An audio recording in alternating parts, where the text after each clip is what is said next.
여러분 안녕하십니까? 뉴스가 있는 저녁을 시작합니다. 기준금리가 현재 연 1.25%에서 1.50%로 다시 올랐습니다. 물가 상승 압박이 워낙 거세서 올려야만 한다는 게 당국의 설명입니다. 다행히 수출이 호조고 내수도 회복 중이어서 우리 경제가 어떻게든 성장세를 유지하며 버틸 걸로 믿는 것입니다. 그래도 소비자 물가는 연말까지 계속해서 높은 상승세를 유지할 거로 보여 저소득층에 대한 지원 대책이 시급히 마련돼야겠습니다. 뉴스가 있는 저녁, 먼저 오늘 준비한 주요 내용을 윤보리 앵커가 소개합니다. 전해주시죠. 네, 오늘의 주요 뉴스 전해드립니다. 새 정부 첫 내각 인선을 놓고 윤석열 당선인과 안철수 대통령직 인수위원장의 갈등이 수면 위로 떠올랐습니다. 안철수 위원장은 오늘 예정된 공식 일정을 모두 취소하며 불편한 심기를 드러냈고 윤 당선인은 이해가 안 된다며 특정 인사를 배제한 사실이 없다고 말했습니다. 고용노동부 장관의 이정식 전 노사발전재단 사무총장, 농림축산식품부 장관의 정황근 전 농촌진흥청장이 지명되면서 윤석열 정부의 일기 내각 발표가 마무리됐습니다. 공동정부를 약속했던 안철수계 인사들은 한 명도 포함되지 않았습니다. 어제 한동훈 법무부 장관 후보자 지명 이후 정치권의 후폭풍이 거셉니다. 민주당은 인사청문회를 앞두고 한동훈 불가론을 전면에 내세웠고 국민의힘은 적극 엄호에 나섰습니다. 민주당이 추진하고 있는 검찰의 수사권 폐지 법안을 놓고 검찰의 집단 반발 움직임을 보이고 있습니다. 과거엔 어떤 사례가 있었는지, 이번 법안의 찬반에 대한 쟁점은 무엇인지 따져봤습니다. 첫 소식입니다. 윤석열 대통령 당선인이 오늘 내각 인선 추가 발표를 하며 18개 부처 장관 후보자 인사를 마무리했습니다. 농림축산식품부 장관 후보자로는 정황근 전 농촌진흥청장이, 고용노동부 장관 후보자로는 이정식 전 노사발전재단 사무총장이 낙점됐습니다. 박석영 기자가 보도합니다. 윤석열 대통령 당선인이 18개 부처 가운데 남은 2개 부처 인선을 공개했습니다. 추천받은 분들과 또 우리나라의 인재풀에서 저희가 잘 찾아서 서로 비교하고. 고용노동부 장관 후보자에는 한국노총 등 30여 년 동안 노동계에 몸담은 이정식 전 노사발전재단 사무총장이 이름을 올렸습니다. 윤 당선인은 노동 현장 경험과 전문성을 바탕으로 합리적 노사관계 정립의 밑그림을 그려낼 인물이라고 설명했습니다.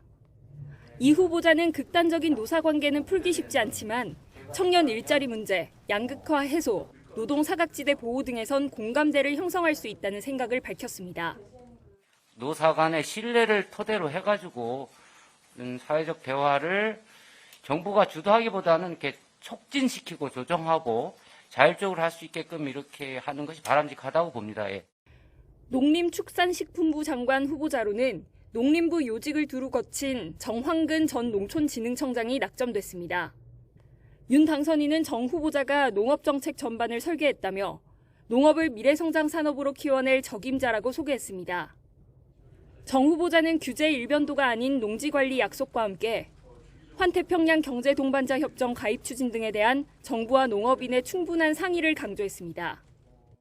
적절하게 조화를 이루어야 되고, 그다음에 지금 농업인들이 무조건 반대만 하는 게 아니고 사실은 이제 그런 절차라든가 정부와의 충분한 대화, 설명 이런 게 부족하다고들 인식을 하고 있거든요.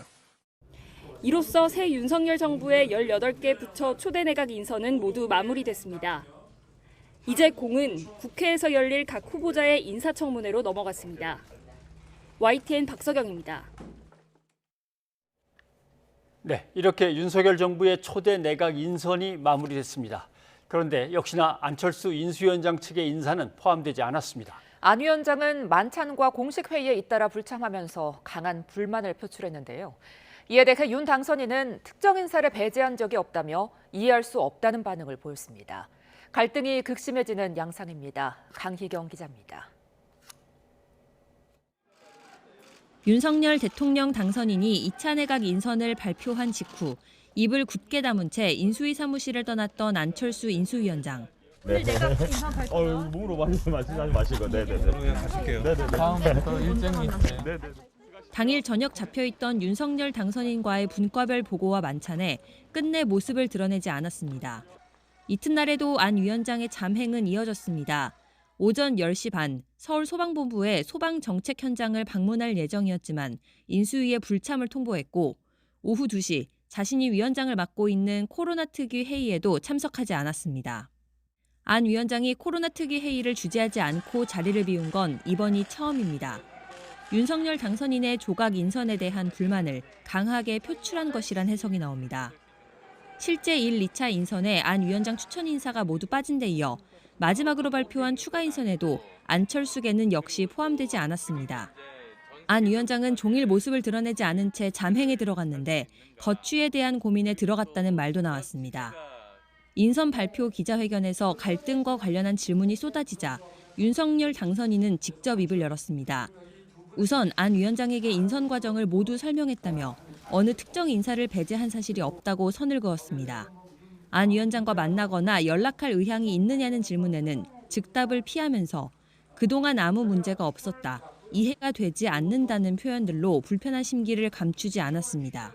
인선 과정이 어떻게 이루어지는지에 대해서도 어제 충분히 설명을 드렸고 본인이 뭐 불쾌하거나 이런 거는 전혀 없으신 거로 제가 알고 있고 최근 안 위원장이 공식 회의에서 역대 가장 잡음이 없는 인수위라고 내세웠던 것이 무색하게 당선인과 인수위원장 사이 인선을 둘러싼 갈등은 최고조에 이른 모습입니다. YTN 강희경입니다. 내각 인사를 둘러싼 갈등이 깊어지면서 윤석열 대통령 당선인과 안철수 인수위원장이 야권 후보 단일화를 이루면서 약속했던 공동정부도 기로에 섰습니다. 합당 절차도 멈춘 상태입니다. 보도에 조은지 기자입니다. 대통령 선거를 엿새 앞둔 지난달 3일 윤석열, 안철수 두 야권 후보는 극적으로 손을 잡았습니다. 합당은 물론 공동정부까지 약속하며 23만여 표 차 대선 진땀승을 만끽했습니다. 당연하다는 듯 안철수 대표가 인수위원장직을 맡았고 인수위원 24명 가운데 8명을 안철수계로 채우면서 양측의 달콤한 기류는 이어졌습니다. 하지만 윤석열 정부 첫 내각 인사 8명에 안철수계는 단 한 명도 없었고 장관을 예약했던 이태규 의원은 돌연 인수위원직을 사퇴했습니다. 인사 갈등이란 해석 속에 안 위원장도 언짢은 기색을 드러냈습니다. 조언을 드리고 싶었습니다만 그런 과정은 없었습니다. 하지만 이 작심 발언에도 세 차례로 쪼개서 발표한 내각 인사 무려 18개 정부 부처 장관 자리에 안철수계는 결국 이름을 올리지 못했습니다. 안 위원장 측의 내부 불만은 폭발 직전입니다. 안 위원장 측 관계자는 YTN에 정치는 상명하복, 군대식이 아닌 상대방 배려와 우대가 기본인데 이건 신뢰의 상실이라면서 윤 당선인은 정치도 협치도 이해하지 못하고 있다고 비판했습니다. 하지만 윤 당선인의 시각은 전혀 다릅니다. 인사는 공동정부라는 거는 함께 훌륭한 사람들을 찾아서 우리가 그 임무를 맡기는 것이지 뭐 누구 사람이라는 게 따로 있는 게 아닙니다. 갈등의 골이 적나라하게 드러난 상황. 한덕수 국무총리 후보자 역시 국정의 공동 운영이라는 원칙만 고수하긴 어려울 때가 있다며 거리를 두면서도 향후 안철수계가 중용될 여지를 남겼습니다. 공공 부분에 포스트들이 계속 또 선발이 되고 또 지명이 되고 천거가 되어야 되기 때문에 우리 안철수 위원장님과 가지는 그런 공동 국정의 정신을 하여튼 기반으로 해서 하지만 아슬아슬 감정까지 뒤섞인 위태로운 동거가 이어지면서 국민의힘, 국민의당 합당 논의는 모두 멈췄고 약속했던 공동정부에도 회의적인 시선이 갈수록 커지고 있습니다. YTN 조은지입니다.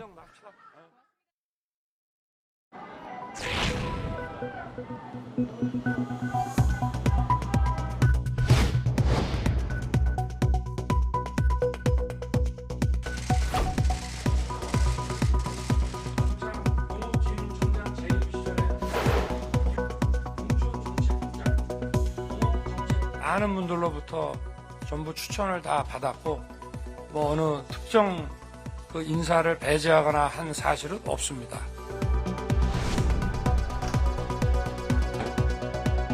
인사 문제가 사실 굉장히 복잡한 프로세스를 거쳐야 하기 때문에 어떤 때는 소위 국정의 공동 운영이라는 그 원칙만을 고수하기는 어려운 때가 있다는 그런 그 현실을 조금 이해해 주셨으면 감사하겠습니다.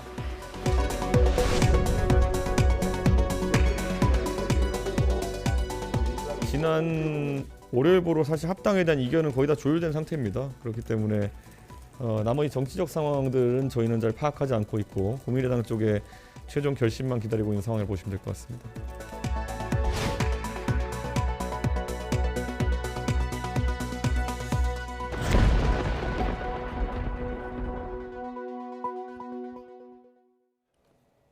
네, 윤석열 대통령 당선인이 오늘 내각 3차 인선을 발표했습니다. 초대 내각의 윤곽이 드러나면서 여야의 신경전도 거세지고 있고 여야뿐 아니라 인수위원회 내부에서도 균열이 드러나고 있습니다. 장성철 대구 가톨릭대 특임 교수와 좀 짚어보도록 하겠습니다. 교수님 어서 오십시오. 네, 안녕하세요. 뭐 어제 오늘 계속해서 핫 이슈는 한동훈 법무부 장관 후보자 지명 문제입니다. 자, 여권에서는 뭐 꼭 찍어내야만 한다. 아주 뭐 험한 표현들도 더 썼습니다만은 인사청문회 가능성이 어떻습니까? 전쟁터가 될 것 같아요. 전쟁터. 네, 그러니까 민주당은 인사청문회 때 두고 보자 이런 식의 반응을 보이고 있습니다. 윤호중 비대위원장 같은 경우에는요, 한동훈 후보자 지명과 관련해서 공안 정치 예고하는 거다, 선전 포고한 거다 이런 식으로 반응하고 있고, 박홍근 원내대표는 대국민 테러다. 차라리 김학의가 더 낫다. 이런 식으로 지금 표현을 하고 있습니다. 물론 이제 권성동 의원 같은 경우에는 전문성, 능력 면에서 충분한 능력이 있는 분이다라고 지금 방어를 하고 있지만 상당히 시끄러워질 것 같아요. 그러니까 앞으로 이제 인사청문회 가장 주목도가 높은 사람이 한동훈 법무부 장관 후보자 아니겠습니까? 이제 매일매일 민주당에서는 검증을 빙자로 해서 여러 가지 이제 자료를 낼 것이고, 언론 같은 경우도 계속 보도할 수밖에 없어요. 그래서 당분간의 언론의 핫 이슈는 한동훈 법무부 장관 후보자다라고 말씀드릴 수 있습니다. 그동안 뭐 드러났던 몇 가지 의혹에 연루됐던 것들, 그리고 그거 외에 이제 어떤 것들이 드러나나 봐야겠는데, 민주당은 오히려 검수완박을 좀 서둘러 추진하면서 뭐 저렇게 서두르면서 뭐 뭔가 이렇게 제대로 준비도 안 하고 하나라고 비판 여론이 높았었는데, 오히려 한동훈 후보자가 이렇게 딱 등장하니까 그걸 덮어버리는 아주 좋은 찬스인 것처럼 은근히 반기는 느낌도 있습니다. 그렇죠. 그러니까 저도 한동훈 이제 후보자가 능력 면에서는 법무부 장관을 언젠가는 할 수 있는 사람이다라는 좀 생각이 들어요. 하지만은 지금 검사장에서 갑자기 법무부 장관으로 확 뛴 거 아니겠습니까? 역대 현직 검사가 그만두고 법무부 장관이 된 경우가 없어요. 그러니까 이런 경우는 상당히 파격이라고 볼 수밖에 없는데 민주당은 상당한 좀 피해 의식이 있는 것 같아요. 아니 우리를 수사하려고 그러는 거 아니야? 이제 이런 반응이고, 한동훈 검사장 같은 경우에 얼마 전에 추미애, 박범계, 뭐 유시민 씨 뭐 이런 분들 제가 가만히 있지 않겠습니다라고 얘기를 했잖아요. 그런 부분에 대한 그 민주당에 좀 두려움이 있다고 해야 될까요? 그러니까 그런 부분이 앞으로 인사청문회 때 최대한 흠집을 낼 거다라고 보여집니다. 물론 장관 인사청문회 같은 경우엔 뭐 민주당이 인준을 안 해주더라도 대통령께서 그냥 임명을 강행할 수가 있어요. 하지만 이제 다른 장관 후보자 인사청문회도 있고, 특히 문제가 될 수 있는 건 한덕수 국무총리 인사청문회가 문제가 될 것 같아요. 그러니까 예를 들면 한덕수 국무총리 같은 경우에는 민주당이 인준을 해주지 않으면 국무총리로 임명할 수가 없습니다. 장관하고는 또 다른 문제예요. 네, 그러니까 한동훈 이 법무부 장관 후보자의 불통이 자칫 잘못하면 한덕수 국무총리 후보자에게 튈 수가 있다라는 생각이 듭니다. 장관 후보자에 대해서 국회가 보고서 채택을 안 해주면 그래도 대통령이 밀고 가면 되는데, 총리는 또 그게 안 되고. 그러면 불똥이 엉뚱하게 총리한테. 하하. 알겠습니다. 뭐 나이가 너무 젊다는 말이 안 되는 것 같고, 뭐 40대 수상도 있고 총리도 있으니까 그건 뭐 별게 아닌데, 사실은 이제 급으로 보면은 검사장, 고검장, 검찰총장인데 법무부 차관이 고검장이란 말이죠. 근데 이게 검사장에서 장관이니까 그 문제하고, 그만큼 대통령께서 신뢰하고 믿고 일을 맡길 수 있다라는 생각도 하고 있는 것 같고요. 또 하나는 능력 면에서 나는 한동훈만큼 검찰 검찰, 법무행정, 글로벌 스탠다드를 할 수 있는 사람을 나는 알지 못한다. 예. 최고의 적임자다라고 생각하시는 것 같습니다. 알겠습니다. 자, 그리고 가장 지금 위태위태한 사람이 이 사람 아닐까 하는 게 이제 정호영 복지부 장관 후보자입니다. 네. 2명의 아들과 딸이 자기가 소속돼 있는 대학 의대로 이제 편입하겠다라고 하는 문제인데 이게 왜 그러냐면 이제 조국 장관 자녀들하고 이제 대비가 되니까 그런 것 같습니다. 그러니까 지금 계속 문제점이 나오고 있어요. 그러니까 2017년과 2018년도에 아들, 딸들이 그 지금 정호영 보건복지부 장관 후보자가 근무하고 있던 경북대 병원에 정호영 후보자가 뭐 부원장, 그다음에 원장을 할 때 편입학을 했어요. 물론 학교 측에서는 이거는 교육부의 지침대로 우리가 뽑았기 때문에 아무런 문제가 없습니다라고 얘기를 했는데 오늘 민주당의 김원희 의원이 또 다른 이제 의혹을 제기를 했습니다. 뭐 아빠 찬스를 쓴 거 아니야라고 했는데 결국에는 딸 같은 경우에는 2016년 1월과 7월에 경북대 의대에서 20차례 70시간의 봉사활동을 했어요. 봉사활동? 그리고 아들 같은 경우에는 2015년 1월과 2016년 1월, 7월에 25차례 85시간의 경북대 의대에서 봉사활동했단 말이에요. 그렇다면은 이 봉사활동 한 것이 경북대 의대에 편입한 데에 상당한 영향력을 행사하지 않았을까? 이것이 결정적인 요인이 되지 않았을까? 이런 식의 지적을 받고 있는 거죠. 과거에 이제 조국 전 장관 이제 딸 같은 경우에 조국 전 장관이 있던 법학전문원 같은 데서 뭐 인턴도 했다고 하고 거기서 뭐 세미나에 참석했다고 하고 이런 것 때문에 아빠 찬스 쓴 거 아니야? 이런 식의 비판을 많이 받았는데 그 부메랑을 그대로 정호영 보건복지부 장관 후보자가 받고 있다라고 말씀드립니다. 네. 아무튼 이 건하고 또 다른 건이 어떤 게 등장할지 모르지만 보건복지부 장관 상당히 이제 위태로운. 저는 한 가지 좀 말씀드리고 싶은 게 있어요. 그러니까 법적으로 문제가 없다, 시스템적으로 아무 문제가 없다, 학교의 규정상 문제가 없다라고 얘기하지만 누가 봐도 이상하잖아요. 아빠가 그 의대의 원장, 부원장이었단 말이에요. 그럼 다른 학교 가면 되지 왜 거기에 지원을 하냐고요. 그러면 당연히 특혜 있는 거 아니야? 뭐 문제 있는 거 아니야? 아빠가 영향력을 행사해 준 거 아니야? 이런 의심을 할 수밖에 없죠. 네, 알겠습니다. 그런데 국민의힘은 이제 여당이 되면 거대 야당을 상대하느라고 좀 벅찹니다. 그래서 가능한 한 의원 숫자를 갖다 좀 확보를 해야 되는데 장관이 지금 4명이나 들어갔어요. 국회의원 중에서 외교, 통일, 특히 이 현역 정치원이 다 들어갔는데 뭔가 이거는 고르다 보니까 당선인의 주변에서 늘 함께 했던 사람 중에서 고르다 보니까 이렇게 된 겁니까? 국민의힘이 꼭 이렇게 청와대로 많이 갈 필요가 있느냐 이런 건데. 근데 저도 이제 국회에서 한 26년 근무를 해봤는데 장관을 역할을 제일 잘하시는 분들이 의원분들이 잘하세요. 왜냐하면 단연간 상임위에서 거기서 현안 문제를 다뤄봤고 기본적으로 조직 관리도 잘 할 수 있다. 그러니까 능력 면에서는 현역 의원들이 장관 가는 거는 저는 당연하고 일을 잘할 거다라는 생각이 들어요. 또한 같은 당에서 가는 것이 국정 운영 철학을 같이 이제 부처에서 이제 전파할 수 있기 때문에 저는 장관 가는 거 문제가 안 된다는 생각이 들고 외교부 장관 뭐 박진, 통일부 장관 권영세, 중소벤처기업부 장관 이영, 경제부총리 겸 기획부 재정부 장관 추경호 이분들이요 다 정말 능력이 많은 분들이고 당선자가 신뢰하는 분들이거든요. 가깝게 같이 일을 해봤고 그분들에 대한 검증을 윤석열 당선자가 확신한 것 같습니다. 그렇기 때문에 뭐 현역 의원들이 왜 갔을까? 이거는 뭐 좀 문제 있는 거 아니야? 이런 거보다 좀 능력 있는 분들이 적절하게 잘 갔다라고 저는 평가하고 싶습니다. 그리고 어떻게 보면 정권 출범 초기에는 이렇게 일치된 원팀의 모습을 보이는 것이 수월하긴 하겠죠. 그렇죠. 당선인과 대통령과 국정 운영에 대한 철학, 가치관을 같이 공유했던 분들이 함께 근무하는 것이 훨씬 더 효율적이다라고 말씀드립니다. 근데 이제 이 지적은 어떻게 이제 해명할지 모르겠지만 서울대 출신이 왜 이렇게 많냐? 또 다 나이든 60대 남성 위주로 돼 있다.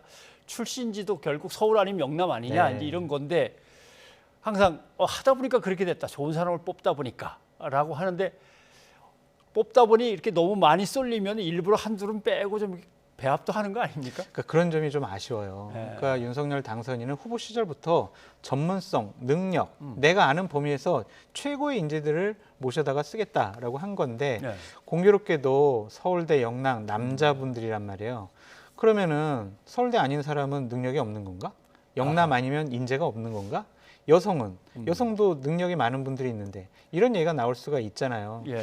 다양하게 추천을 받으셨다고 하지만 본인이 확신하지 않은 분들은 이번에 장관으로 후보 추천이라든지 지명을 하지 않은 것 같습니다. 예.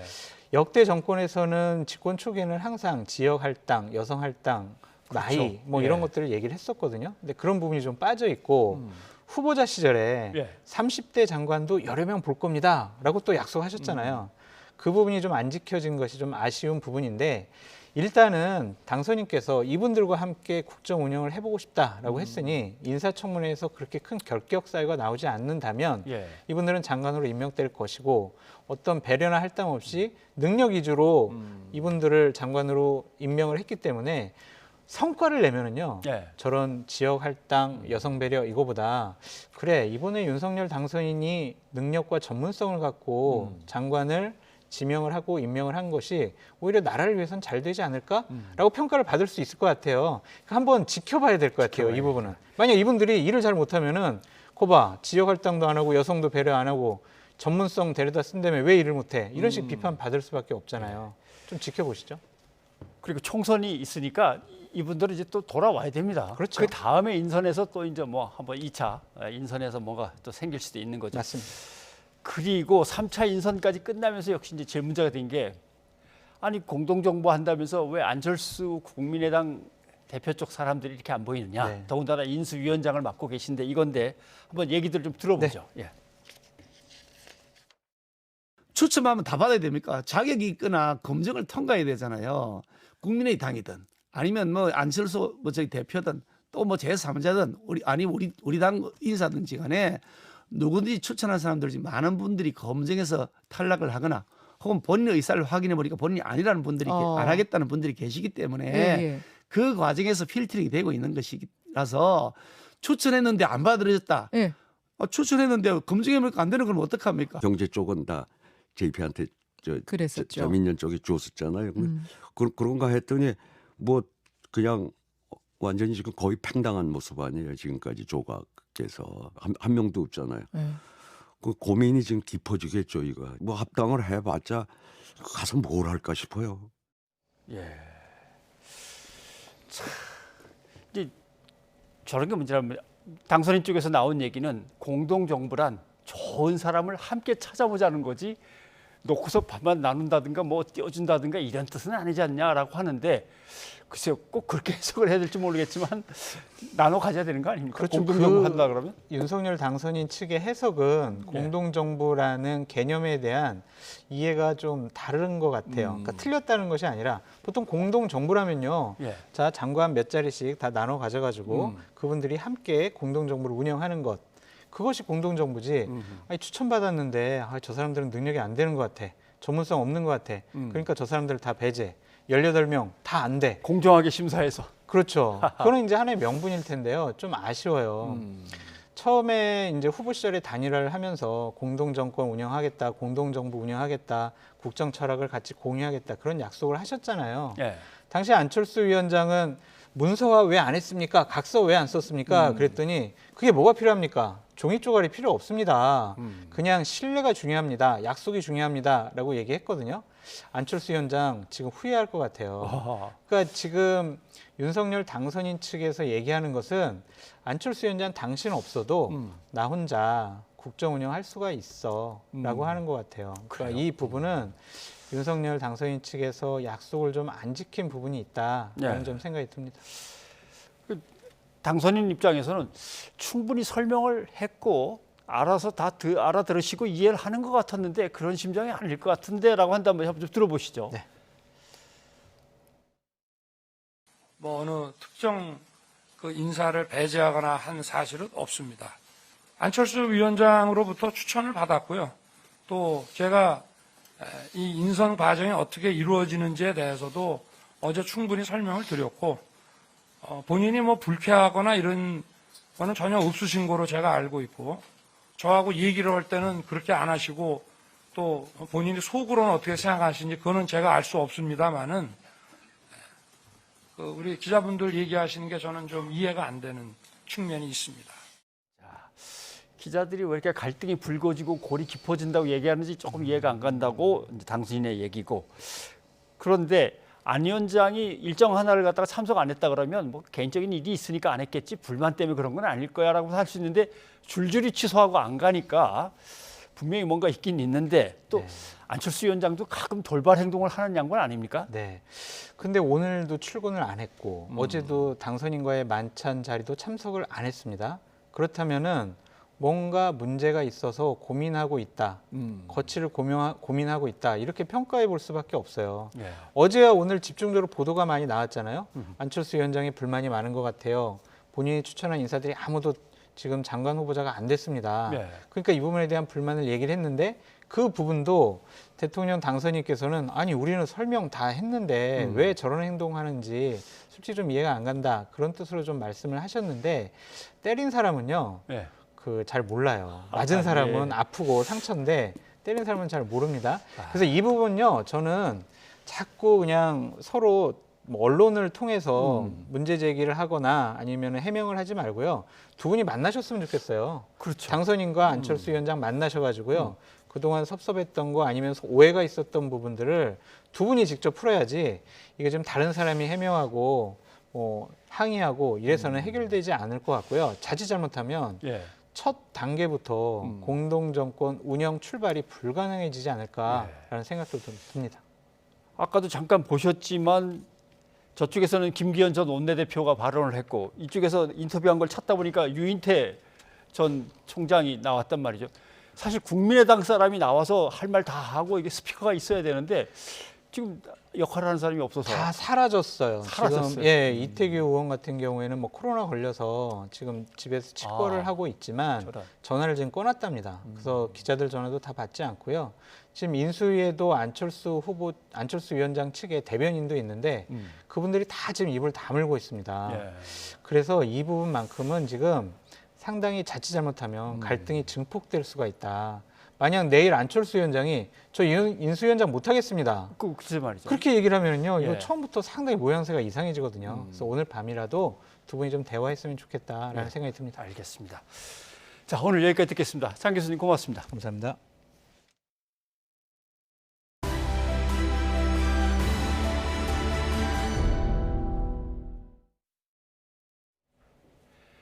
윤석열 당선인의 최측근인 한동훈 법무부 장관 후보자 지명을 놓고 검찰 안팎 개선 기대보다는 우려의 목소리가 큽니다. 검찰 인사를 통해 정권의 검찰 장악력이 더 강화될 수밖에 없다는 건데요. 한 후보자는 내일부터 인사청문 준비에 본격 돌입합니다. 손효정 기자입니다. 더불어민주당의 검찰 수사권 폐지 추진에 반발하며 현직 검사로선 두 번째로 사의를 표한 김수현 창원지검 통영지청장. 검찰 내부망에 올린 사직 인사 끝머리에 법무부 장관 후보자로 전격 지명된 한동훈 검사장을 향한 뼈있는 말도 남겼습니다. 지난 정권에서 피해를 입었기 때문에 명예회복이 필요하다는 이유로 이른바 윤핵관에 편중된 인사를 하면 안 된다며 내부 분열이 생기지 않도록 합리적인 형평 인사를 요구했습니다. 물론 한 후보자의 깜짝 발탁 이후 검찰 내부에선 기대의 목소리도 있습니다. 특별수사와 기획을 아우르는 한 후보자의 경험을 고려하면 능력은 검증됐다며 김호수 총장보다 7기수나 후배지만 일선 수사와 거리가 먼 장관 자리라 기수 역전의 파장이 덜할 거란 의견입니다. 그러나 걱정과 우려의 시선도 만만치 않습니다. 검찰 인사권을 쥔 대통령과 최측근 장관을 통한 직할 통치 아니냐며 인사 태풍이 몰아칠 거란 관측이 대표적입니다. 한직으로 물러나 있던 윤석열 사단이나 특수통 인사들이 요직에 복귀해 정권의 검찰 장악력이 더 강화될 거란 주장입니다. 더구나 김호수 총장을 필두로 검찰이 검수완박저지 총력전에 나선 상황에서 한 후보자 지명이 민주당을 더 자극하게 됐다며 노심초사하는 분위기도 일킵니다. 진보 성향의 민주사회를 위한 변호사 모임은 한 후보자 지명은 검찰 공화국으로의 회귀라며 지명 철회를 요구했고 박범계 법무부 장관도 문재인 정부의 법무부를 부정하지 않았으면 좋겠다며 불편한 심기를 나타냈습니다. 이에 대해 한 후보자는 문재인 정부의 법무부를 전면 부인한 적 없다고 반박하며 이와 관련해 앞으로 차차 말씀드릴 기회가 있을 것이라고 말했습니다. 이런 가운데 한 후보자는 준비단을 꾸리고 본격적인 인사청문회 준비에 나섰습니다. 청문회 준비단 사무실은 서울 고검에 마련됐고 관례에 따라 한 후보자와 사법연수원 동기인 주영환 법무부 기획조정실장이 준비 단장을 맡았습니다. 또 한 후보자의 최측근 신자용 서울고검 송무부장이 총괄팀장을, 윤석열 당선인의 총장 시절 대검 대변인이던 권순정 부산 서부지청장이 공보팀장 역할을 하게 됩니다. 한 후보자는 내일부터 서울고검 사무실로 출근해 청문회 준비에 힘쓸 예정으로 검찰 안팎의 기대와 우려 속에 첫 일성으로 어떤 입장을 밝힐지 주목됩니다. YTN 손유정입니다. 검찰 수사권을 폐지하는 검수완박 법안 저지 총력전에 나선 김호수 검찰총장이 국회를 찾아서 전방위 호소에 나섰습니다. 김 총장은 검찰을 없애려다가 범죄자만 행복한 교각사루의 누를 범할 것이라고 주장했고, 대검 차원에선 검수완박의 부당함을 알리는 대국민 설득에 집중했습니다. 우철희 기자입니다. 검수완박 저지를 위한 여론전에 연일 집중하고 있는 김호수 검찰총장이 대검찰청이 아닌 국회로 출근했습니다. 논란 이후 첫 국회 방문입니다. 검수완박 법안을 담당하는 국회 법제사법위원회 소속 여야 의원들은 물론 본회의 상정 여부를 결정할 국회의장단에게 법안의 부당함을 호소하기 위해서입니다. 김호수 총장은 특히 더불어민주당 소속 박광온 법사위원장과 면담을 앞두고 검찰의 공정성과 중립성 문제를 고치려다 범죄자만 행복해질 수 있다면서 이런 말을 남겼습니다. 검찰을 전부 폐지하는 쪽으로 가는 것 같아서 그 부분에 대해서는 제발 교각사루 어떤 잘못은 되풀이하지 않았으면 좋겠다 하는 취지에서 그런 점을 오늘 좀 호소를 드리고 싶습니다. 20분간의 면담 뒤 김 총장은 검찰 수사에 문제가 있다면 제도를 개선하면 될 일이라면서 특별법이든 특위든 결정 사항에 따르겠다고 강조했습니다. 그러면서 검수완박 법안에 대한 의견을 직접 밝힐 수 있도록 법사위 출석 기회를 달라고도 요청했습니다. 여러 가지 문제점 그리고 또 법률안이 갖고 있는 어떤 제도적인 여러 가지 그 예산이랄까 이런 점에 대한 부분도 함께 좀 검토해 주십사 말씀. 수장이 전방위 호소에 나섰다면 대검찰청 차원에선 대국민 설득에 주력했습니다. 대검은 출입기자단에 배포한 자료를 통해 미국과 독일, 일본 등에서 검찰의 직접 수사권을 인정한다는 해외 선진국 사례를 제시하기도 했습니다.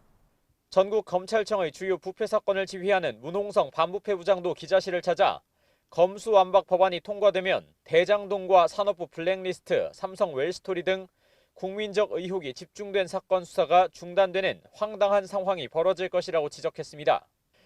하지만 지휘부의 노력과 달리 검찰 내부에선 동요가 이어지고 있습니다. 김 총장을 향해 머리 박는 타조라고 맹비난했던 이복현 서울 북부지검 형사 2부장에 이어 김수현 통영지청장도 무기력함에 대한 유일한 저항이라면서 사의를 표명했습니다. 또 다음 주 초에는 대검에서 전국 평검사 대표회의가 열릴 예정인데 검수완박 법안 추진에 대한 일선 검사들의 성토가 쏟아질 전망입니다. 이런 가운데 박범계 법무부 장관은 김호수 검찰총장의 문재인 대통령 면담 요청을 청와대에 전달했다면서도 대통령이 결정할 단계는 아닌 것 같다는 부정적인 입장을 밝혔습니다. YTN 우철입니다. 더불어민주당이 검찰 수사권 완전 박탈, 이른바 검수완박 법안을 추진하면서 검찰의 반발도 거세지고 있습니다. 이런 모습 과거에도 여러 번 있었는데요. 이번엔 무엇이 쟁점인지 김자영 PD가 찬반 의견을 들어봤습니다.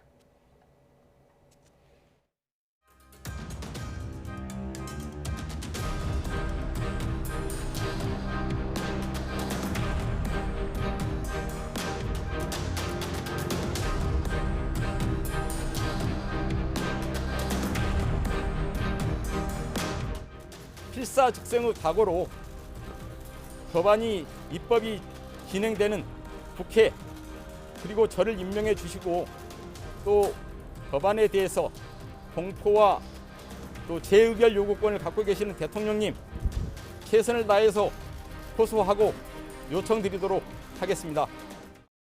검찰 수사권 완전 박탈, 이른바 검수완박 추진에 일선지검 검사들부터 검사장까지 검찰은 한 목소리로 반발하고 있습니다.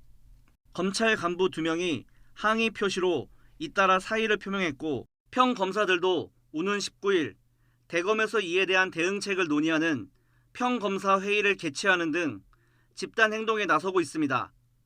김우곤 대구지검장은 지검장으로는 이례적으로 실명 인터뷰까지 진행했습니다. 그런데 이 법안에 정말 그 여러 가지 문제점을 제대로 해결하기도 전에 아예 또 법을 뒤집는 그런 지금 형태의 법안이 되면은 그로 인한 피해는 결국은 국민들에게 전가가 될 것이다. 이 같은 검찰의 집단 행동은 지난 2003년으로 거슬러 갑니다. 노무현 정부 때 벌어진 검사와의 대화가 시작입니다. 당시 노 전 대통령이 기수를 뛰어넘어 판사 출신인 강금실 법무부 장관을 임명하자 검사들은 검찰의 조직 문화를 존중해달라며 대통령 앞에서 정면으로 반발했습니다. 2012년 이명박 정부 시절 한상대 전 검찰총장은 대검찰청 중앙수사부 폐지를 추진하다 검사들의 집단 반발을 불렀고 결국 스스로 옷을 벗었습니다. 가장 최근인 지난 2020년 추미애 전 법무부 장관과 윤석열 당시 검찰총장의 갈등 국면에서도 검사들은 추 전 장관을 비판하는 글을 잇따라 내부망에 올렸습니다. 고유의 권한을 축소하려는 움직임이 있을 때마다 검찰이 집단 행동에 나선 것이 집단 이기주의 아니냐는 비판이 나오는 이유입니다. 우리 밥그릇, 우리의 기득권을 건드리면 가만히 안 둔다라는 그런 퍼포먼스는 이때까지 쭉 해왔었죠. 이 검찰의 집단 반발 후 집단 항명은 공무원으로서 마땅히 지켜야 될 공무 규정에 대한 위반인데요. 그럼에도 불구하고 특별한 제재나 문제의식 없이 이런 항명 사태가 수십 년간 계속 반복되고 있다 보니까. 하지만 검찰을 옹호하는 의견도 적지 않습니다. 특히 수사권 박탈은 형사사법체계 근간을 흔드는 일로 이전의 집단 행동과는 차원이 다르다는 의견입니다. 이번 사안에 있어서만큼은 이 법률이 시행되는 경우에 일반 국민들에게 미치는 영향이 너무 크기 때문에 어떻게 해서든 그거를 제대로 좀 알려보자 하는 그런 충정에서 비롯된 행동이 아닌가. 검찰청 검사들이 수사 능력이 훨씬 뛰어나다는 것은 정설인데 수사 잘하는 사람 거는 뺏어서 경찰 주고 조금 떨어지는 사람들 것은 그냥 놔둔다? 그것도 말이 안 되는 소리죠. 윤석열 당선인이 초대 법무부 장관으로 한동훈 사법연수원 부원장을 지명하면서 갈등은 새로운 국면으로 접어든 상황. 한 후보자가 검수완박 저지를 선언하면서 윤석열 정부와 국회의 힘겨루기가 이제 본격 시작됐다는 분석이 나옵니다. YTN 김재양입니다.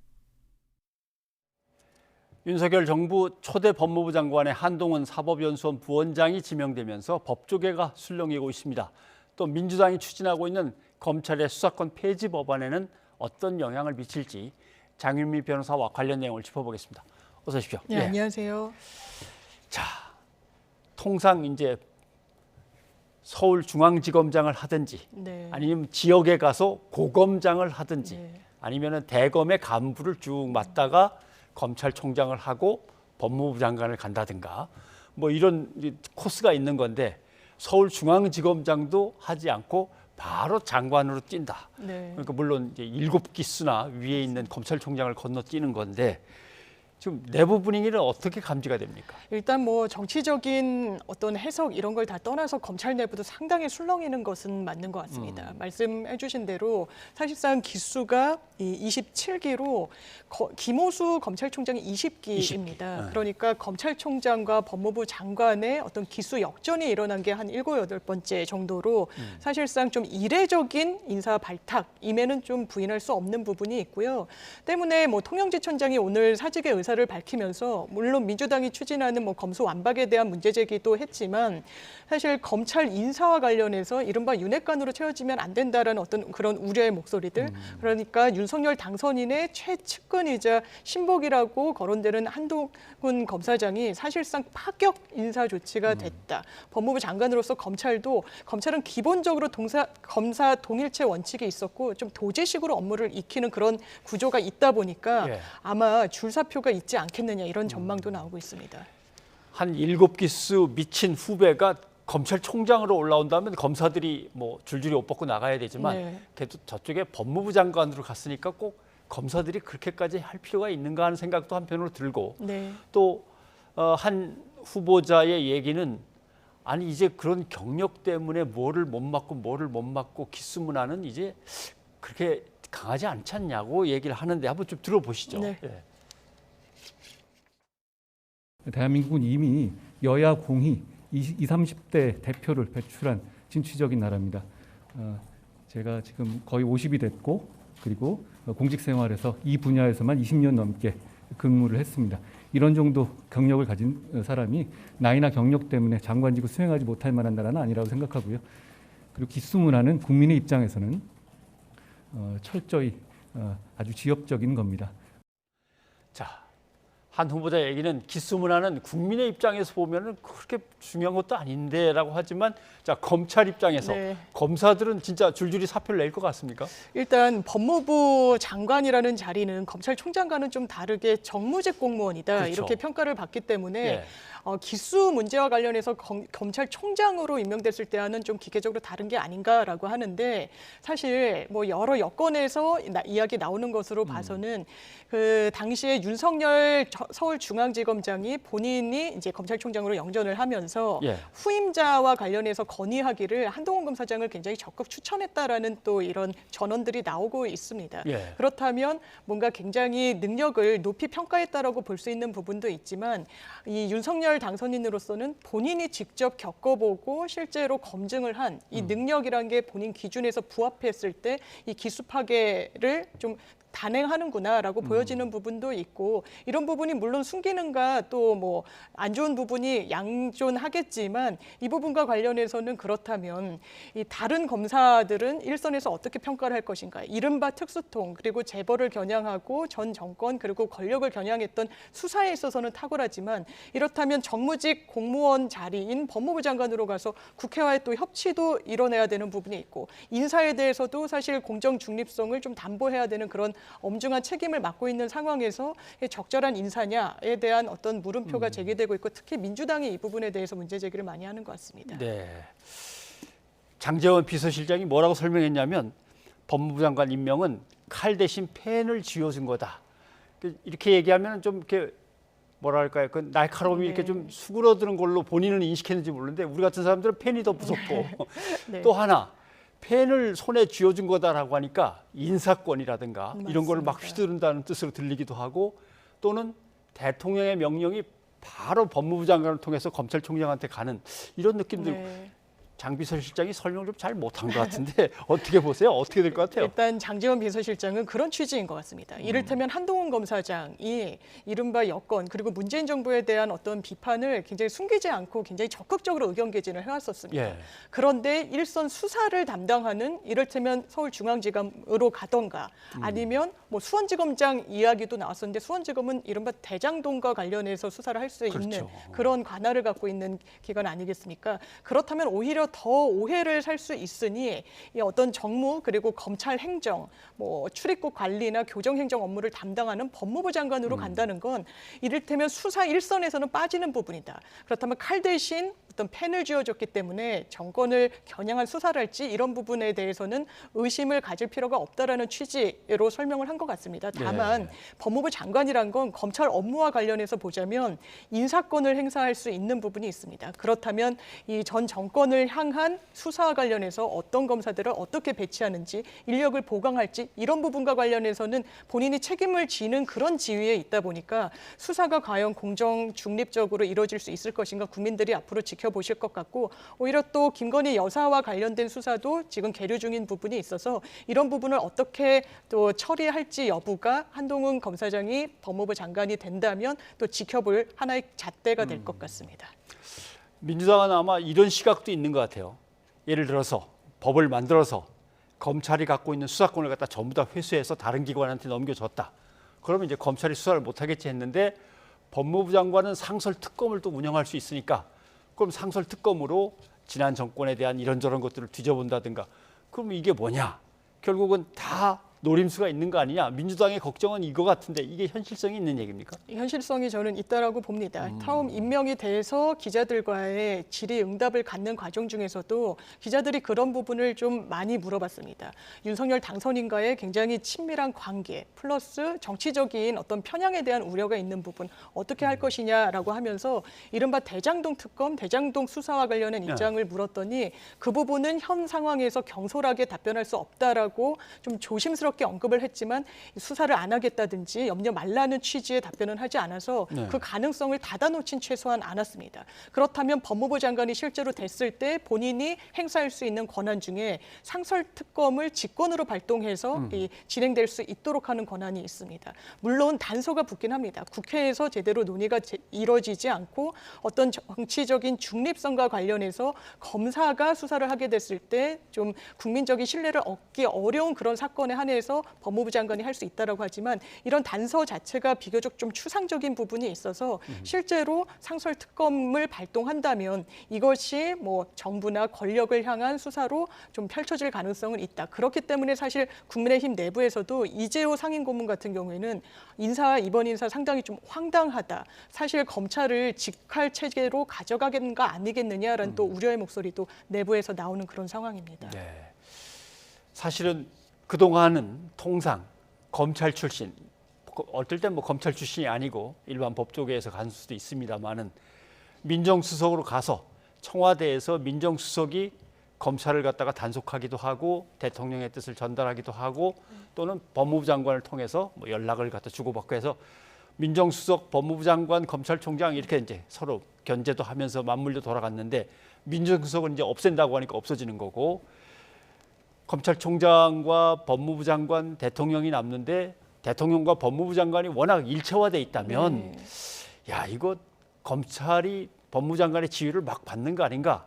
한 후보자는 수사 지휘권은 내가 안 쓴다라고 하지만 수사 지휘권을 안 쓰더라도 지휘는 하게 되는 거 아닌가 이런 이제 걱정도 있거든요. 그렇습니다. 사실 윤석열 당선인이 대선 국면에서 본인은 법무부 장관은 정치인으로 기용하지 않겠다라고 했습니다. 네. 그 취지는 사실 쉽게 공감되는 부분이 있습니다. 문재인 정부에서 정치인 출신의 법무부 장관을 이제 임명을 하면서 사실상 굉장히 많은 또 분란을 일으켰던 부분이 있고 그 부분을 국민의힘 측에서 굉장히 좀 공격을 하기도 했었습니다. 그렇다면 최소한 검찰 수사와 관련해서 검찰총장을 수사 지휘할 수 있는 직책인 법무부 장관은 비정치인, 좀 무색무취하고 공정성을 담보할 수 있는 인물로 임명하겠다는 취지로 읽혔었는데 실제로 한동훈 검사장은 검찰 출신이긴 하지만 어떤 뭐 정치적인 중립성을 완전히 담보하는 인물로 평가하기는 좀 어려워 보입니다.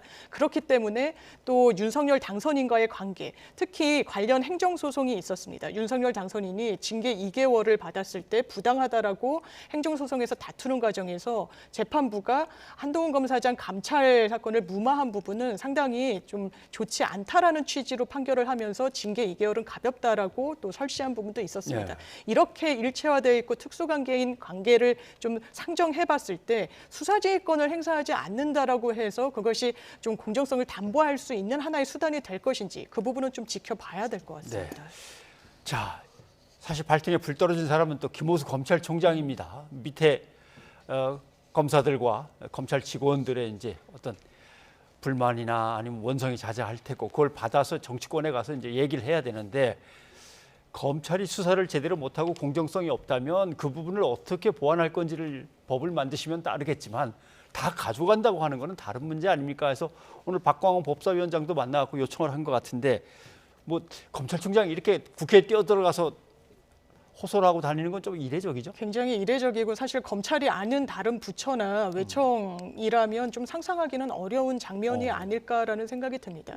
지금 이른바 검수 완박이라는 건 이 제도 개선을 제대로 좀 담아내지 못한 용어라는 생각이 듭니다. 지금도 이 실무에서는 6대 범죄를 검찰이 하고 나머지를 경찰이 하고 있지만 실제로 경찰의 고소장을 접수했을 때 검찰이 지속해서 수사 보완을 하도록 조치를 하고 있습니다. 그게 이제 기록이 핑퐁으로 왔다 갔다 하면서 시간이 걸린다고 하지만 이른바 검수완박이라는 말이 좀 뜻하는 것처럼 검찰의 손발을 완전히 묶는 그런 것은 아니라고 보는 것이 맞습니다. 그렇기 때문에 이 개정 움직임을 언급하는 민주당 의원들도 이 수사 보완 요구는 계속 하기 때문에 견제가 외부적으로 가능하다라고 이야기를 하고 있고 현재도 검찰 그렇다면 얼마나 빨리 신속하게 일반 사건을 처리하는지에 대해서는 좀 짚고 넘어갈 부분이 있습니다. 검사 수는 법정돼 있기 때문에 2,000명 정도에 불과합니다. 한 검사가 이 처리하는 사건 수가 한 달에 한 300건 정도라고 합니다. 300건. 예, 거의 제대로 들여다보지 못하는 것은 이 검찰 수를 더는 늘리기 어려운 또 이런 구조적인 한계가 있고 이런 상황 속에서 수사 기소를 좀 분담해서 가져가는 부분이 완전히 뭐 완박이라고 표현할 정도의 조치인지에 대해서는 좀 의문이 제기되는 부분이 있습니다. 300건. 수사 기록 한 건 읽으려면 책 몇 권 분량은 될 텐데 네. 300건을 검사 1인이. 그래서 기소하고 공판 진행만 남고 네. 수사권이 없어지면은 검사가 뭐 절반 넘게는 필요 없겠네 했더니 그게 전혀 아니군요. 네, 왜냐하면 기소를 하기 위해서라도 이 기록 검토는 필요한 부분이 있고 공소유지라는 것도 현재는 사실상 굉장히 기계적으로 이루어집니다. 네. 공판검사가 사건의 실질과 실체적인 사실관계를 제대로 인지 못하고 유지하는 경우가 상당히 많기 때문에 이 부분을 좀 내실화하기 위해서라도 검찰 수를 그대로 두고 어떤 공소유지에 집중하도록 구조 개편을 논의하는 과정은 좀 필요한 부분이 있어 보입니다. 네. 이거는 좀 확인을 해야 될 것 같습니다. 헌법 12조 3항이죠. 네. 사람을 체포해서 구금시켜가지고 구속을 해서 유치하거나 아니면은 압수수색을 할 때는 반드시 검사를 통해서 법원에 영장을 받아다가 해라. 이거는 검사를 통해서만 할 수 있다라고 네. 하는 것이 검찰이 반드시 수사를 해야 된다라고 하는 해석이 가능한 겁니까? 사실 그 부분에 대해서는 좀 다툼이 있어 보입니다. 김호수 검찰총장은 헌법 12조와 16조에 영장을 청구할 수 있는 권한이 검사로만 한정되도록 규정돼 있는 것은 영장 청구는 기본적으로 수사가 전제되어야 청구하는 것이기 때문에 예. 수사권이 검찰에 있다라는 그런 내용이다라고 주장을 하고 있는 것이고 윤호중 원내대표 같은 경우에는 그렇지 않고 그 문헌에 집정해서 영장 청구권의 행사 주체가 검사라고 해서 수사 주체가 곧장 검사라고 보기엔 어렵다라고 하는데 이 문헌만 뜯어놓고 본다면 사실 영장 청구의 권한이 검사에 있다라고 보는 게 맞는 것 같습니다. 그리고 실무에서도 실제로 검찰 수는 굉장히 적은 반면에 경찰 인력은 많아서 및 어떤 수사는 경찰이 좀 키를 쥐고 진행하다가 그렇지만 검찰이 영장 신청의 주체로 돼 있기 때문에 영장 청구와 관련해서 신청을 검찰에 하고 검찰이 법원에 청구를 하는 그런 구조로 가져가는 부분이 있어서 이 부분은 좀 양자가 또 약간씩 맞는 의미도 있지만 문헌을 보고 어떤 다툼이 있을 때 그 맥락을 짚어본다면 사실 영장 청구의 주체라고 해서 수사를 반드시 갖는 그 전제가 깔려 있다고 보기는 좀 어려워 보이는 측면이 있습니다. 검사의 신청에 의해서 법관이 발부하는데 검사만 신청할 수 있는데 그러면 결국 수사의 주체는 검사만 할 수 있는 거 아니냐? 네, 뭐 이렇게 그렇습니다. 뜻이 확대될 수도 있는데 그럴 것 같진 않다. 네. 문헌만 갖고 따진다면. 예, 알겠습니다. 오늘 여기까지 듣겠습니다. 장군 선생님 고맙습니다. 네, 감사합니다.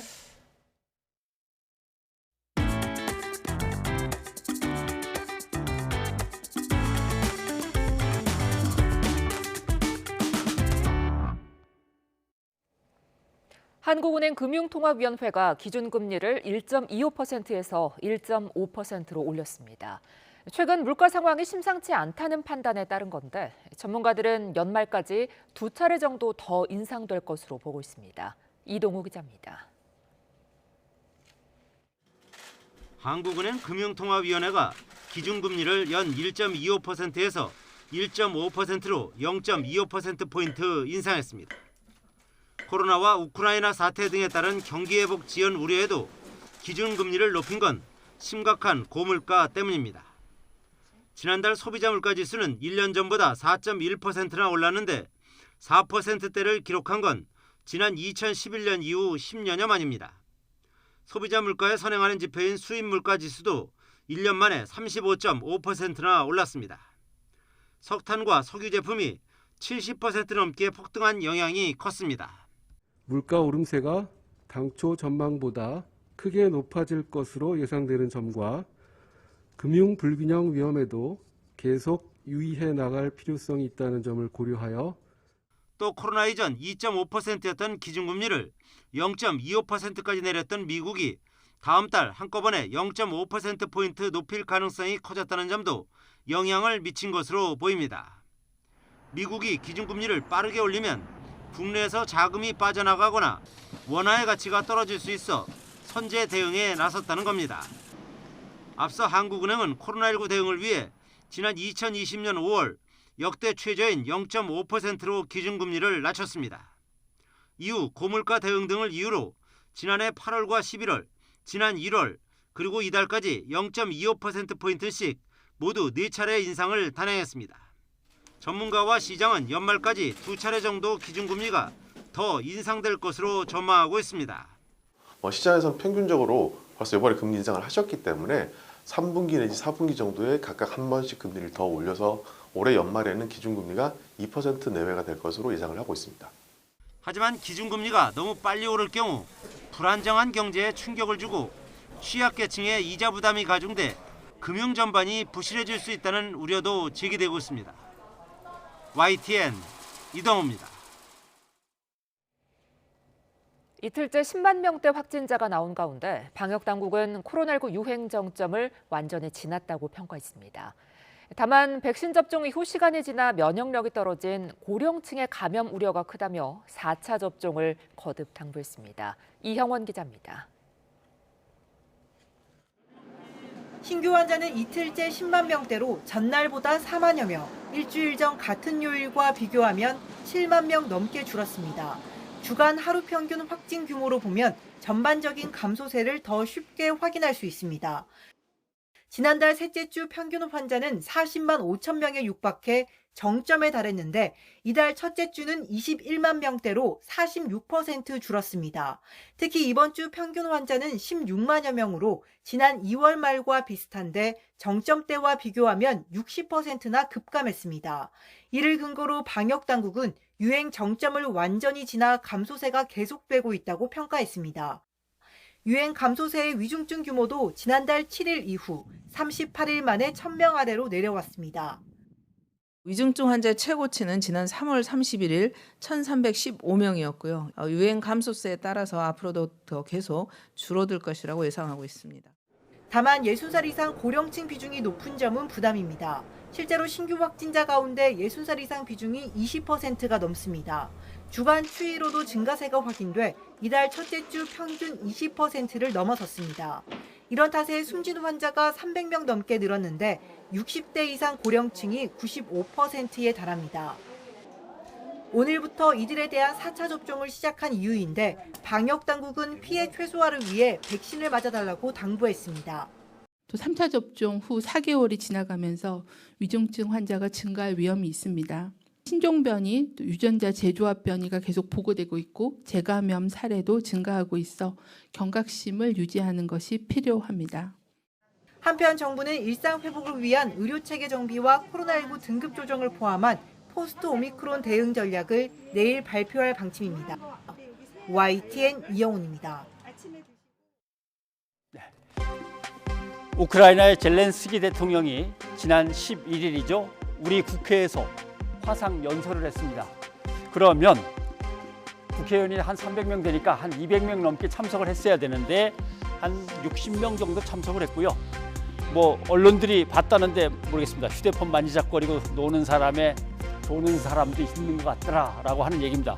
일본하고 너무나 비교가 된다는 거죠. 일본은 수상을 비롯해서 500명이 참석을 했고 연설 후에 박수도 막 치고 했는데 그게 벌써 3월 20 며칠입니다.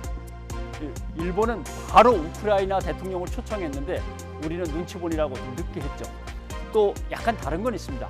일본은 러시아하고 영토 분쟁이 있습니다. 그러니까 우크라이나 대통령을 좀 대우를 더 했을 것 같습니다.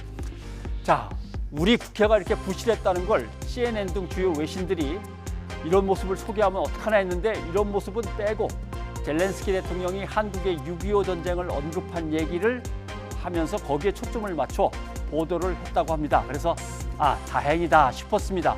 그러나 보십시오.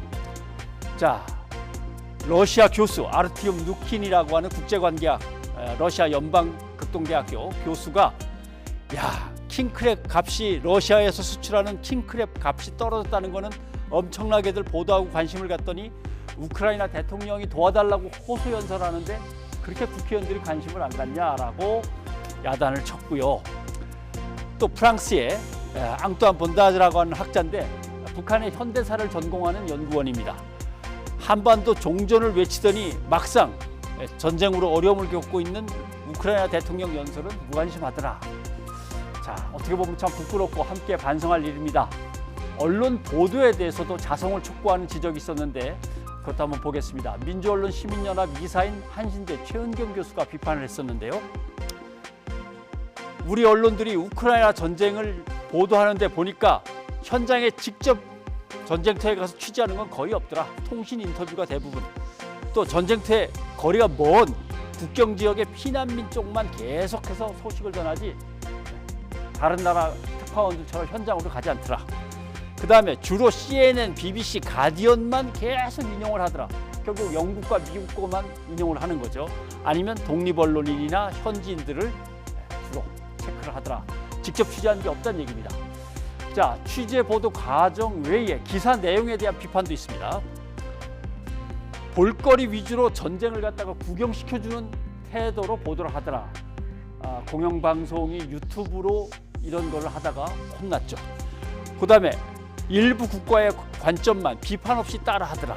어떨 땐 미국, 어떨 땐 러시아. 비판 없이 그냥 마구 따라가는 경우가 많았습니다. 그 다음에 벌써부터 고생하고 나라가 무너지고 있는 사람들 생각은 안 하고 왜 이렇게 길어, 빨리 끝나지, 아무 쪽이나 이겼으면 좋겠는데 뭐 이런 식의 불편하게 생각하는 목소리도 나오더라. 결국 언론이 시민들을 못 따라가더라. 이런 얘기입니다. 자, 언론이 전쟁을 어떻게 보도하는가는 그 나라 지정학적인 환경, 그 나라의 국익과 관련이 있겠지만 인류의 보편적인 가치는 언론이 충실히 반영을 해야 한다는 지적이 있습니다. 보시면 자, 미국의 한 대학이 평화 저널리즘의 10가지 원칙을 내세웠는데 다 설명드리긴 그렇지만 첫 번째, 먼저 행동하라.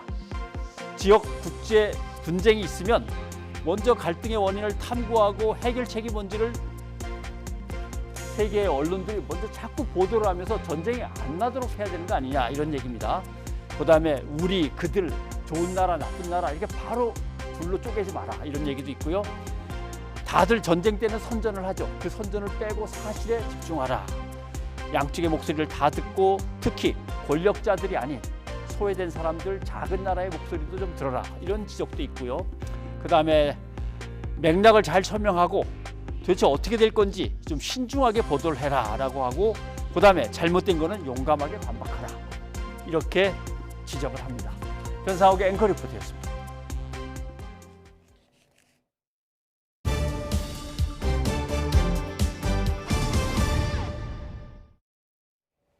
김일성 생일 110주년을 앞두고 북한이 대륙간 탄도미사일 추가 발사는 물론 핵실험에 나설 수도 있다는 관측이 나왔었는데요. 아직 별다른 움직임 없이 내부 결속에 집중하는 분위기인데 추후 어떤 행보를 보일지 주목됩니다. 한현희 기자입니다. 북한이 평양 보통강변에 조성한 고급 주택단지입니다.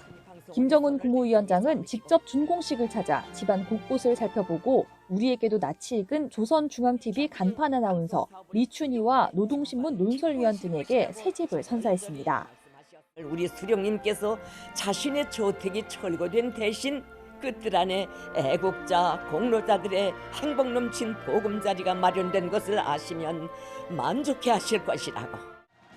김 위원장은 공식 집권 10년째 되던 날인 지난 11일엔 평양 송화거리 준공식에 참석하기도 했습니다. 김일성 생일, 이른바 태양절 110주년을 앞두고 연일 건설 행보를 이어가고 있는 겁니다. 이와 관련해 통일부 당국자는 건설 분야는 인민대중 제일주의나 인민 생활 향상을 대표하는 북한의 역점 사업으로 대내적으로 경축 분위기를 조성하는 데 주택 건설 준공식이나 입주식을 적극 활용하고 있는 것으로 분석했습니다. 이 밖에도 4월 내내 북한 곳곳에서 예술축전이나 전람회 같은 축하 행사를 이어갔지만 경고가 이어졌던 핵실험이나 대륙간 탄도미사일 발사 등과 관련해서는 이번 주 별다른 추가 움직임을 보이지 않았습니다. 4월 15일 김일성 생일까지를 포함해서 자신들의 정통성, 그리고 김정은의 업적 같은 것이 충분히 나와 있다. 그렇기 때문에 15일 이전에는 어떤 고강도 도발보다는 화성 17형을 활용할 가능성이 높다라고 생각이 됩니다. 지난 2월 김정일 생일 90주년에도 군사행보 없이 내부 경축 행사에 집중했던 만큼 이번 태양절 당일에도 야간 경축 행사를 진행할 가능성에 무게가 실립니다.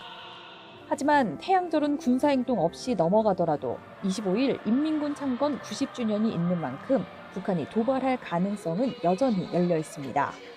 대규모 훈련이 전개되지 않는 그런 것을 볼 때 태양절과 4월 25일 조선인민혁명군 그 창건 90주년 그 시기에 언제든지 북한의 도발 가능성은 열려 있는 것이 아닌가 저는 그렇게 전망합니다.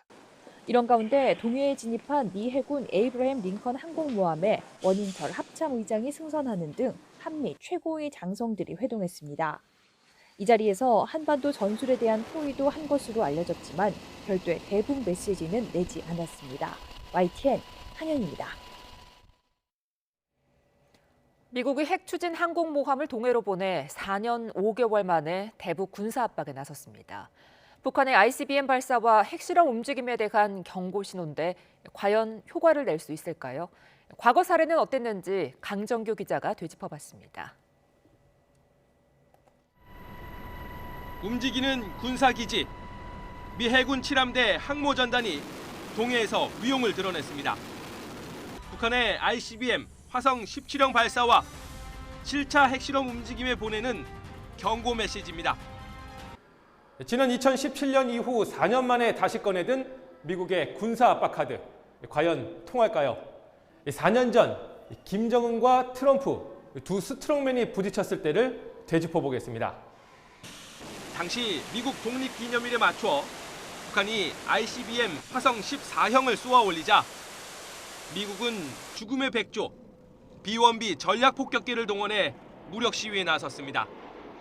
They will be met with fire, fury, and frankly power, the likes of which this world has never seen before.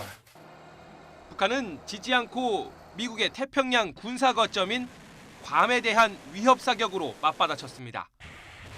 또 6차 핵실험에 이어 워싱턴을 사정권에 둔 화성 15형 발사까지 거침없이 나갔습니다.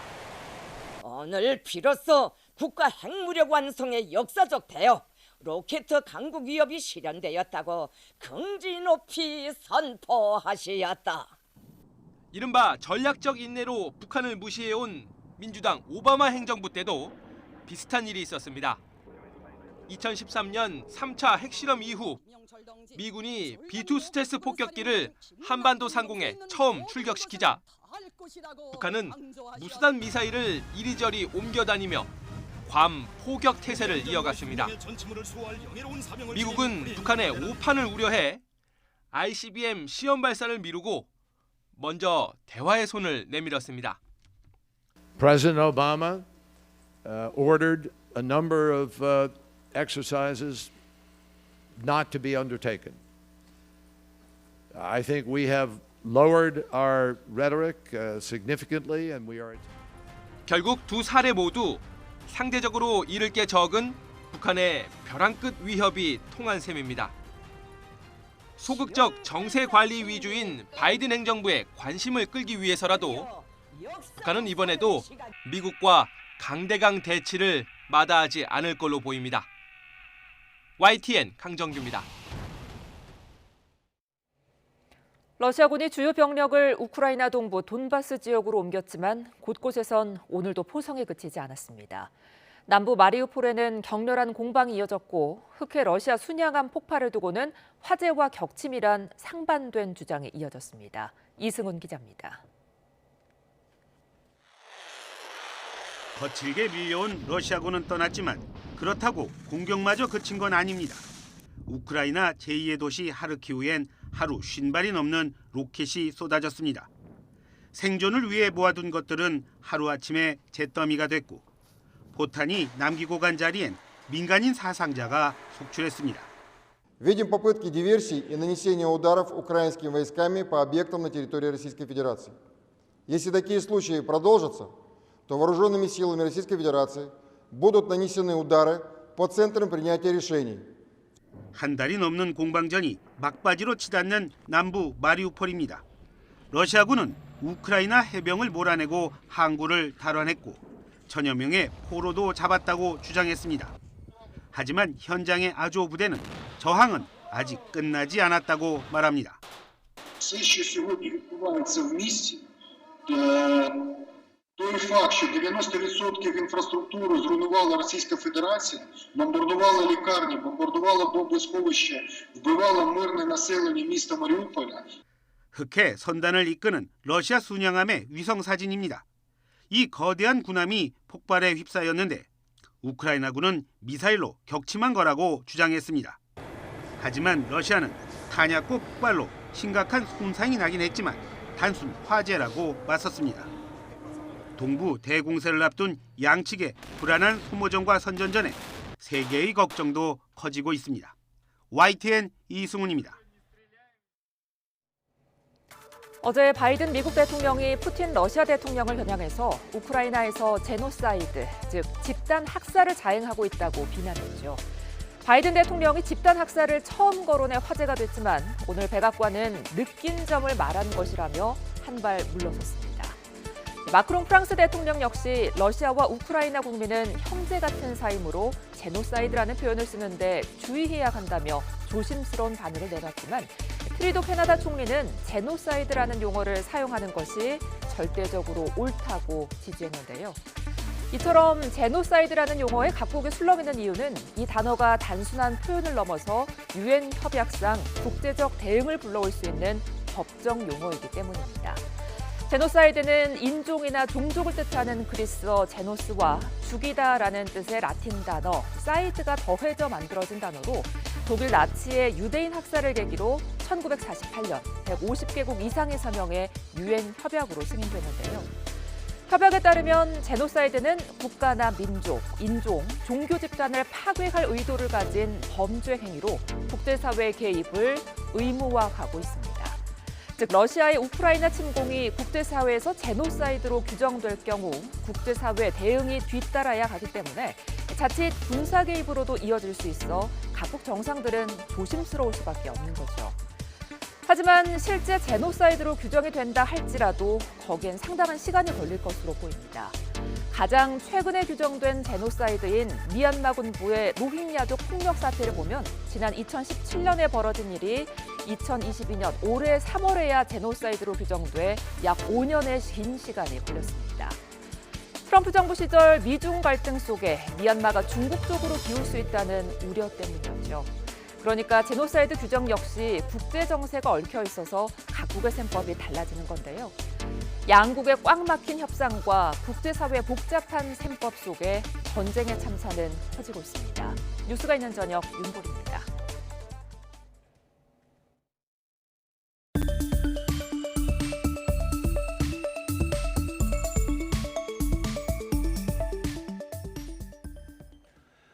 서울 도심에서 주한미군이 만취 상태로 운전을 하다 사고를 냈습니다. 좁은 주택가의 골목을 누비며 주차된 차량과 담벼락을 마구 들이받았는데 경찰은 소파 규정에 따라 신병을 미군에 넘겼습니다. 김철희 기자가 보도합니다. 경찰 옆에서 고개를 푹 숙이고선 노란 머리의 남성.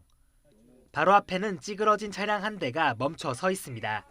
도로교통법 위반. 차량번호 체포합니다. 변호사 선임할 수 있고 병행이 있고. 사고가 일어난 건 새벽 0시 40분쯤. 주한미군 소속 20대 A씨가 만취 상태로 운전하다 사고를 냈습니다. 사고가 난 골목길입니다. 미군이 탔던 차량 파편이 여기저기 널브러져 있는데요. 담벼락 일부는 완전히 무너져 내렸습니다. 길에 세워놨던 다른 차량 10여 대도 피해를 봤습니다. 새벽에 날벼락을 맞은 주민들은 황당하다는 반응입니다. 보다시피 담장 다 깨지고 앞집에 벽 다 깨지고 너무 꿍꿍거려서 뭐 전쟁이 일어났나 할 정도로. A씨를 현행범으로 체포한 경찰은 함께 있던 20대 여성도 음주운전 방조 혐의로 입건했습니다. 경찰 관계자는 당시 A씨의 혈중 알코올 농도가 면허 취소 수준이었다면서 소파 규정에 따라 미 8군의 신병을 인계했다고 설명했습니다. 경찰은 조만간 두 사람을 불러 정확한 사고 경위 등을 조사할 예정입니다. YTN 김철입니다. 호주에서 워킹 홀리데이로 체류 중이던 20대 한국 여성 4명이 교통사고를 당해 숨졌습니다. 호주 경찰은 한국인이 운전하던 차량이 고속도로에 진입하는 과정에서 사고가 났다고 밝혔는데요. 정확한 사고 원인에 대한 조사가 진행 중입니다. 김진호 기자입니다. 20대 한국 여성 4명이 차량을 타고 고속도로를 달리던 중 트럭에 치여 숨지는 사고가 일어났습니다. 사고는 현지 시각 13일 오후 5시 반쯤 호주 퀸즐랜드주 남부의 뉴 잉글랜드 고속도로 진입로에서 발생했습니다. 호주 언론들은 고속도로를 달리던 대형 트럭이 도로에 진입하는 SUV 차량의 운전석 쪽 측면을 받은 뒤 150m를 더 이동한 후에야 멈췄다고 보도했습니다. 운전자를 포함해 SUV 차량에 타고 있던 한국인 여성 4명은 현장에서 숨졌습니다. Driver not giving way to a semi-trailer and they were hit side on and tragically lost their lives at the scene despite the best efforts of paramedics to save the life of at least one person. 현지 경찰은 도로에 진입하던 SUV 차량이 트럭의 진로를 양보하지 않았다는 점에서 한국인 운전자 측의 과실 가능성에 더 무게를 두고 있지만 목격자나 블랙박스 영상 등을 통해 정확한 사고 원인에 대한 조사를 이어나갈 방침입니다. 경찰은 숨진 한국 여성들이 최근 몇 주 동안 퀸즐랜드의 한 농장에서 일해온 것으로 확인했다며 사고 수습을 위해 한국 영사관 측과 긴밀히 협력하겠다고 밝혔습니다. 엄격한 코로나19 방역으로 국경을 걸어 잠갔던 호주는 약 2개월 전인 2월 20일부터 워킹 홀리데이 비자 보유자에게 입국을 허용했습니다. YTN 김진호입니다. 중국 상하이시가 봉쇄를 일부 완화했다고는 하지만 대다수의 시민들은 여전히 집안에 고립된 채 하루하루를 힘겹게 버티고 있습니다. 봉쇄를 뚫고 200km 이상을 자전거를 타고 상하이를 탈출한 사람도 있습니다. 베이징에서 강성웅 특파원입니다. 상하이 봉쇄 3주째가 되면서 긴급 구호품을 받을 수 있는 집들이 조금씩 늘어나고 있습니다. 당국에서 지급한 야채 이외에 달걀이나 냉동식품을 배달받은 사람도 있습니다. 하지만 주민 대부분은 여전히 물과 식량 부족에 시달리며 하루하루를 버티고 있습니다. 但是不是每个人都是这样子的。然后当你看到网上这些负面消息的时候，你会非常的难受。 거리의 상점들도 거의 문이 닫힌 채 아직 영업을 하지 못하고 있습니다. 고혈압이나 뇌졸중 등 만성 질환자가 있는 가정은 약이 떨어져도 구하기 어려운 상황입니다. 配合任何一级的领导去做好抗疫的工作，但是我们也希望我们的生命能够被尊重。 중국 생활에 익숙하지 않고 말도 잘 통하지 않는 외국인들의 불안감은 클 수밖에 없습니다. 이런 장기 격리가 언제 끝날지 모른다는 게 더 힘이 듭니다. さすがにそれされるとちょっと僕も発狂しちゃうかもしれない。 외부로 나가는 주요 도로가 봉쇄된 상하이를 자전거를 타고 탈출한 사람도 생겨났습니다. 한 중국인 중년 남성이 공유 자전거를 빌려 타고 6일 동안 220km를 달려 안후이성까지 갔다가 결국 붙잡혔습니다. 이런 상황에서 상하이의 하루 신규 감염자 수는 계속 늘어나고 있어 봉쇄가 다음 달까지 이어질 수 있다는 전망도 나오고 있습니다. 베이징에서 YTN 강성웅입니다. 네, 방금 속보가 들어왔죠. 윤석열 대통령 당선인과 안철수 인수위원장이 오늘 오후 전격 회동에서 지금 장제원 인수위 비서실장과 함께 서울 강남에서 만나 내각 인선 등과 관련해서 대화를 나누고 있다는 소식입니다. 당선인과 인수위원장은 이 자리에서 새 정부 성공을 위해서 화합을 약속하고 분위기는 좋게 진행되는 걸로 진행되고 있습니다. 자세한 소식 나오는 대로 다음 뉴스 프로그램에서 계속 전해드리겠습니다. 네, 저희는 내일 저녁 다시 찾아뵙겠습니다. 함께해 주신 여러분 고맙습니다.